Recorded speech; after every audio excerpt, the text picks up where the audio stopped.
સુરતના ડિંડોલી વિસ્તારમાં અજાણ્યા ઈસમે ટ્રેનના પાટા પર લોખંડની ચેનલ મૂકી ટ્રેન ઉથલાવવાનો પ્રયાસ કર્યો હતો. સદનસીબે ટ્રેન ધીમી હોવાના કારણે દુર્ઘટના ટળી હતી. ટ્રેન નીચે પાટો ફસાઈ જતા ટ્રેનના પાયલટ દ્વારા પોલીસ કંટ્રોલને જાણ કરાઈ હતી. પોલીસે આરોપી સુધી પહોંચવા તપાસ શરૂ કરી હતી. સુરતના ડિંડોલી વિસ્તારમાં ટ્રેનના પાટા પર લોખંડની ચેનલ મૂકીને ટ્રેન ઉથલાવવાનો ગંભીર પ્રયાસ કરવામાં આવ્યાની ઘટના સામે આવી છે. અજાણ્યા શખ્સો દ્વારા ગુડ્સ ટ્રેનના માર્ગમાં અવરોધ ઊભા કરવા માટે આ ચેનલ મૂકવામાં આવી હતી. સદનસીબે ટ્રેન તે સમયે ધીમી ગતિએ ચાલતી હોવાના કારણે ગંભીર દુર્ઘટના ટળી હતી. જોકે ટ્રેનના પાટા નીચે ફસાઈ ગઈ હતી, જેની ખબર ટ્રેનના પાયલટ દ્વારા તુરંત રેલવે પોલીસ કંટ્રોલ રૂમને આપવામાં આવી હતી. આ ઘટનાની નોંધ લઈને ડિંડોલી પોલીસે અજાણ્યા શખ્સો વિરુદ્ધ ગુનો નોંધ્યો છે અને તપાસ શરૂ કરી છે. તારીખ 2/10/2025ના રોજ એક ડિંડોલી પોલીસ સ્ટેશનમાં એક ક્રિમિનલ કેસ દાખલ કરવામાં આવેલો છે.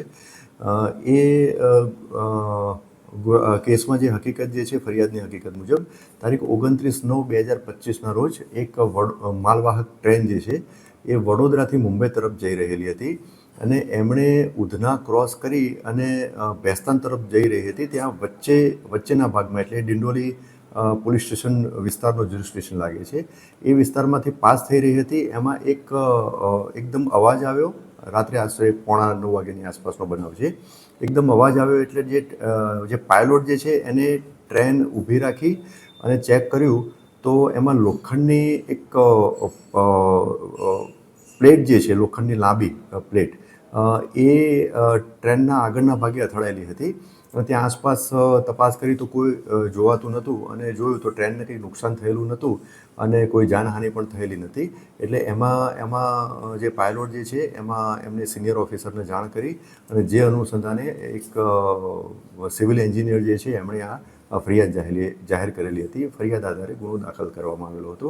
હાલ ગુનો અનડિટેક્ટ છે. કોકે કયા આશયથી ત્યાં ટ્રેક ઉપર એટલે કે પાટા ઉપર આ વસ્તુ મૂકેલી છે એ હજુ ક્લિયર નથી થયેલું. હાલમાં ગુના દાખલ થયા પછી ગુનાની તપાસ હાલમાં ચાલુ છે.